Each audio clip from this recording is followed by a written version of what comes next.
حيدر حيدر عم الآخر حيدر حيدر حيدر صوغ كوثر حيدر حيدر حيدر أي مظلوم. أعوذ بالله من الشيطان اللعين الرجيم.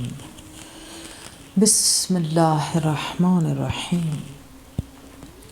الحمد لله رب العالمين، والصلاة والسلام على فاطمة أبيها وأمها وبألها وبنيها والسر المستودع فيها بعدد ما أحاط به علمك، لنبشر أنفسنا بأن قد تحرنا بولاية سيدتنا ومولاتنا حبيبة المصطفى قرينة المرتضى مبشرة الأولياء سيدة النساء فاطمة الزهراء سلام الله عليها، والصلاة والسلام على أبي الأئمة وخليل النبوة والمخصوص بالأخوة، السلام على يعصوب الإيمان ميزان الأعمال وسيف ذي الجلال،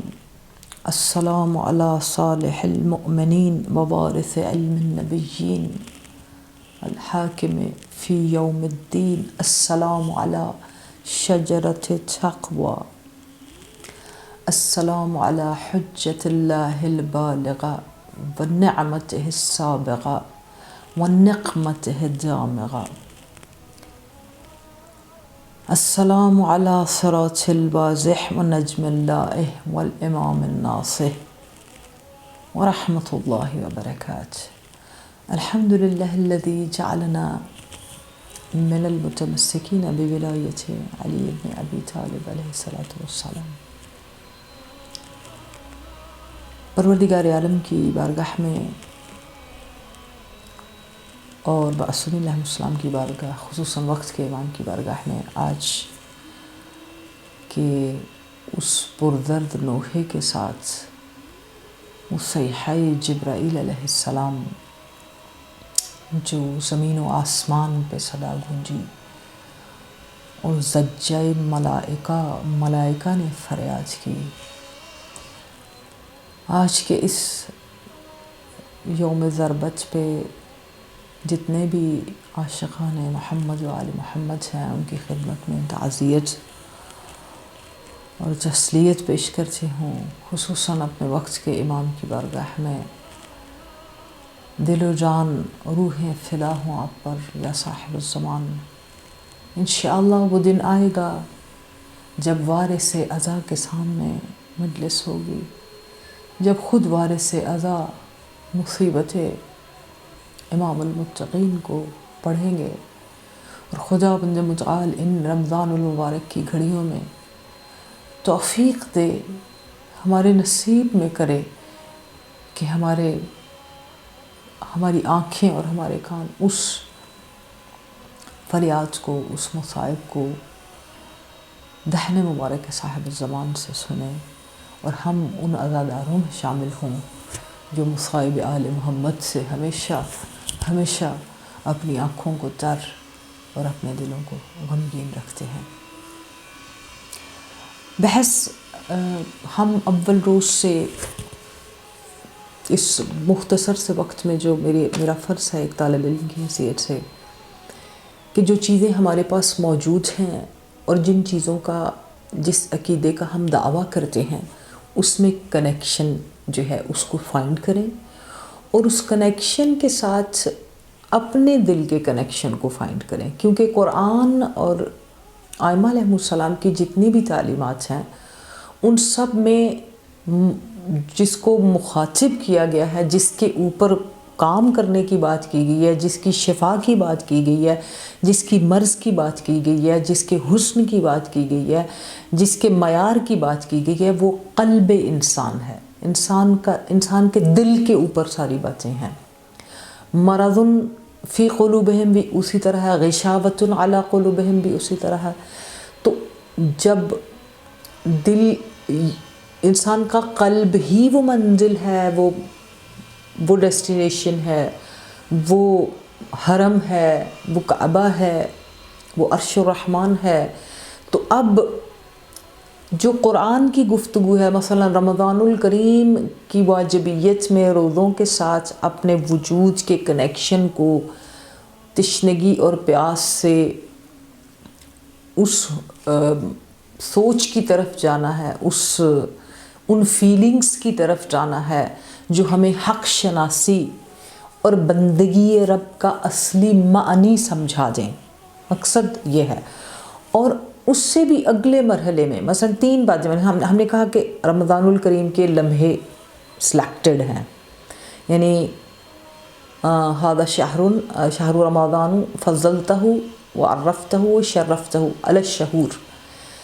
تو یہ ساری اشرفیت، افضلیت اور کمال جو ہے رمضان الکریم کا، اس کا پھر اسی رمضان الکریم کو بہار قرآن بھی کہا کہ یہ قرآن کریم کے فہم کا، شعور کا، بہار کا ایک آیت بھی اگر پڑھ لیں تو پورے قرآن کا ثواب لکھا جائے گا۔ ایک قدم بھی چلیں گے تو 70 ہزار فرشتے آپ کے ساتھ جو ہے اس کی قرأت میں شامل ہو جائیں گے۔ تو یہ بلیسنگز اس ٹائمنگ کی ہے۔ اب وہ مدبر کائنات نے، ہمارا کیا فرض ہے؟ بینگ اے فالوور آف اہل البیت علیہم السلام، ہمارے پاس بیسٹ ٹائمنگ رمضان کی ہے اس وقت جسے ہم گزار رہے ہیں۔ اس کے بعد ہمارے ہاتھوں میں بہترین وہ کتاب کہ جس کے لیے نبی پاک صلی اللہ علیہ وآلہ وسلم کی حدیث پہ، اور اس سے پہلے ہم قرآن کے امام ہونا، قرآن کا ہادی ہونا، قرآن کا اعجاز، قرآن کے معجزے، قرآن کا شافی ہونا، قرآن کا حکمت والا ہونا، حکیم ہونا، اور پھر قرآن کی برکات، تأثیرات، جتنی بھی یہ سب معجزانہ چیزیں ہیں اور لائیو ہیں، زندہ ہیں۔ قرآن حی ہے، دلوں کو حی کرتا ہے، تو خود حی ہیں، حروف تو حی کرتے ہیں۔ اور یہی وجہ ہے کہ پھر جب تک قلوب حی نہیں ہوں گے، تو جب حی سے کنیکشن نہیں ہوگا تو قرآن بھی کنیکشن ہے۔ تو اب ہم نے اپنی جگہ تلاش کرنی ہے، اپنے وجود کے اندر اس چیز کو دیکھنا ہے۔ آج کے دن مثلا آج، اور ہمارے اعمال علیہ السلام بھی اسی قلب کی بات کرتے ہیں۔ تو آج اگر روز ضربت ہے، روز ضربت امیر المؤمنین امام المتقین قائد الغر المحجلین، یعنی ایسا وجود مطہر جس کے لیے نبی پاک صلی اللہ علیہ وآلہ وسلم یا قرآن خود آیات قرآن کے اندر، وہ چاہے سورہ زلزال ہو یا سورہ مائدہ ہو، جس میں ان کے وجود کی عظمت اور ان کے امام ہونے کی واجبیت کو، اور دین ان کے وجود سے نکلتا ہے، اور دین کے مفاہیم، ہمارا عمل، ہماری پریکٹس اس وقت تک کامیابی تک نہیں جا سکتی جب تک ہم ان کے وجود سے اپنے کنیکشن کو پیدا نہ کریں۔ تو یہاں امام باقر علیہ السلام سے سوال پوچھا گیا کہ ما حق الامام علی الناس۔ مثلا آج ہم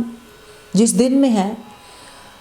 تو ہم اپنے آپ سے سوال کر لیتے ہیں امام کے سوال سے۔ اب جس زمانے میں سوال پوچھا گیا وہ اس شخص سے نہیں تھا، یعنی صرف اس شخص کے لیے نہیں، قیامت تک کے لیے بھی ہے۔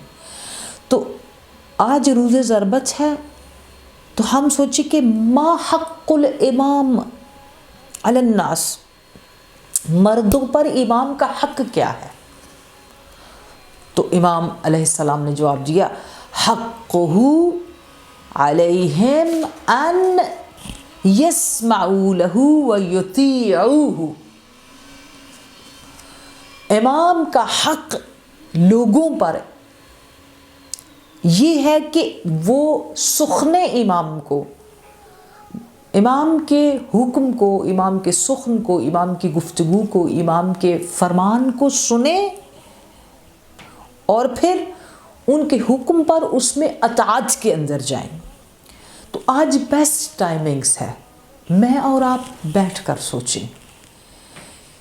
کہ امام کا حق ہم پر، اور پھر جب انسان اس عمل سے گزرتا ہے تو مأموم بنتا ہے، اور معموم میں وَإِن تُطِيعُوهُ تَهْتَدُوا۔ امام فرماتے ہیں کہ معموم کا کام، فالوور کا کام کیا ہے کہ وہ امام کے فرمان کو سنیں۔ امام کا ہم پر حق کیا ہے کہ ہم امام کے فرمان کو سنیں اور اطاعت کریں۔ وَإِن تُطِيعُوهُ، جب ہم ان کی اطاعت کریں گے تو یہ اللہ رب العالمین کی طرف سے آٹومیٹک کنیکشن ہے، تَهْتَدُوا۔ جب اطاعت ہوگی تو پھر ہدایت اپنے آپ ہمارے اندر، ہمارے وجود میں داخل ہو جائے گی۔ یعنی اگر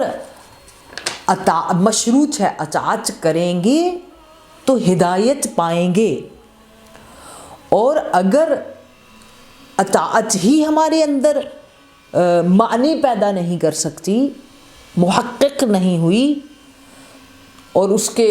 مقابلے میں ہم گناہ کی طرف بھی جا رہے ہیں، تو پھر لازم ہے کہ جو اطاعت کا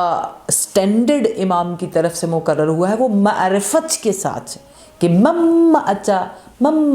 وَلَمْ يَعْرِفْ امام زمانہ ہی مَاتَ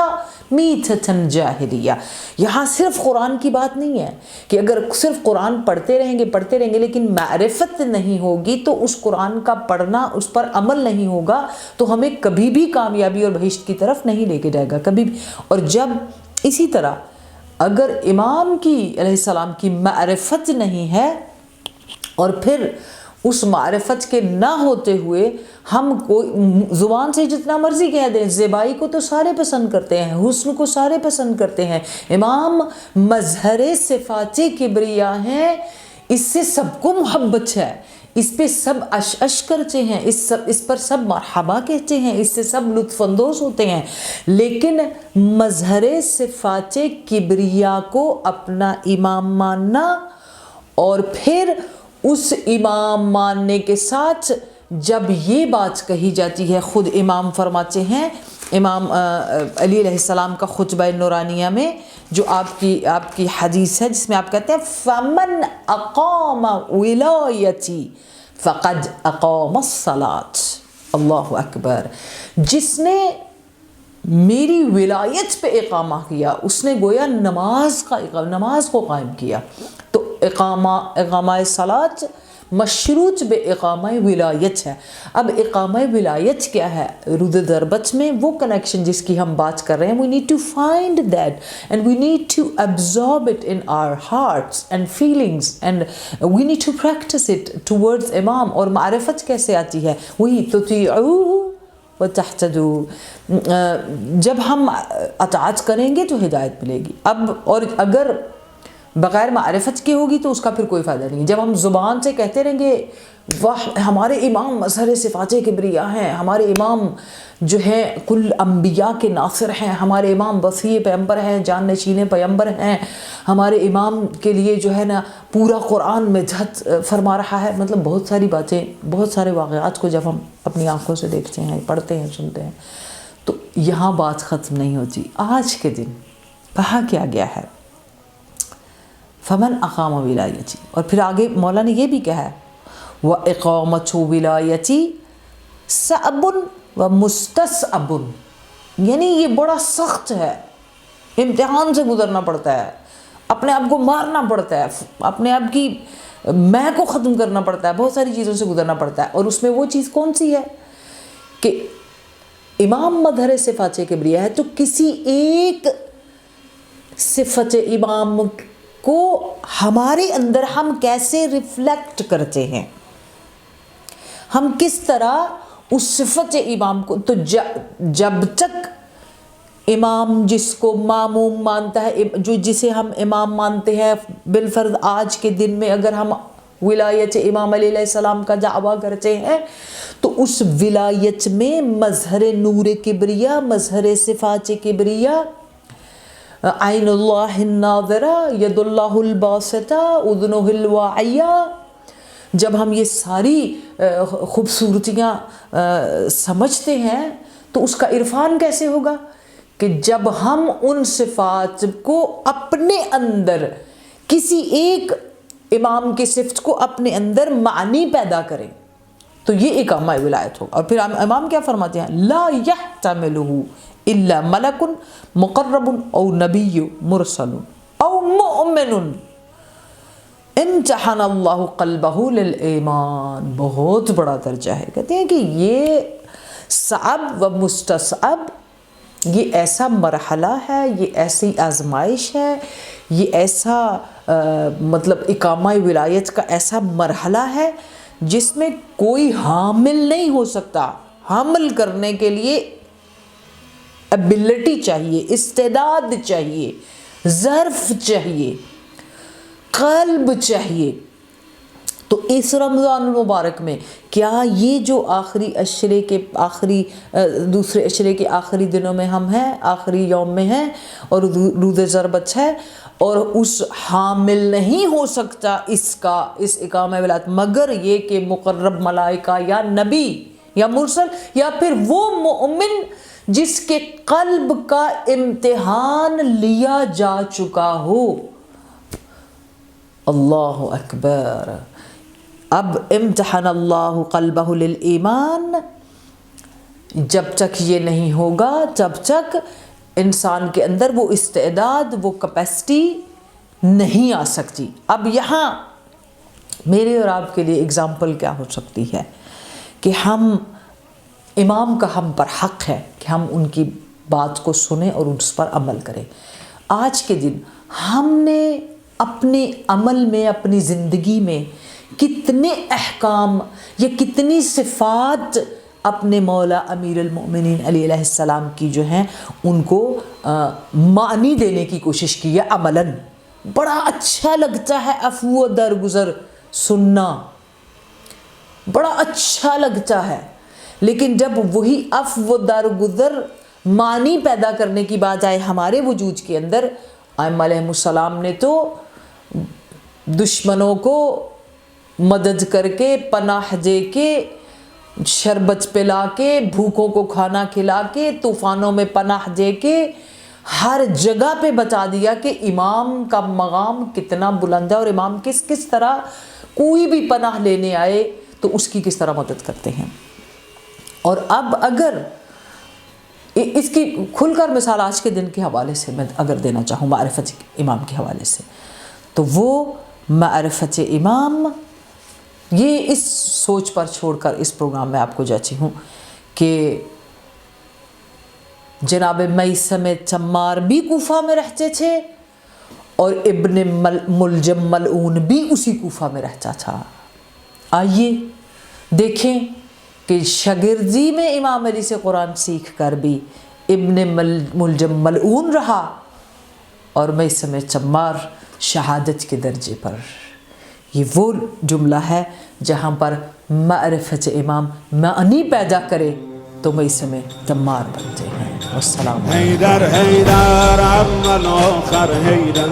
حیدر حیدر سوق کوثر حیدر حیدر حیدر ای مظلوم فاتح حیدر حیدر فاتح خیبر حیدر حیدر حیدر عم الآخر حیدر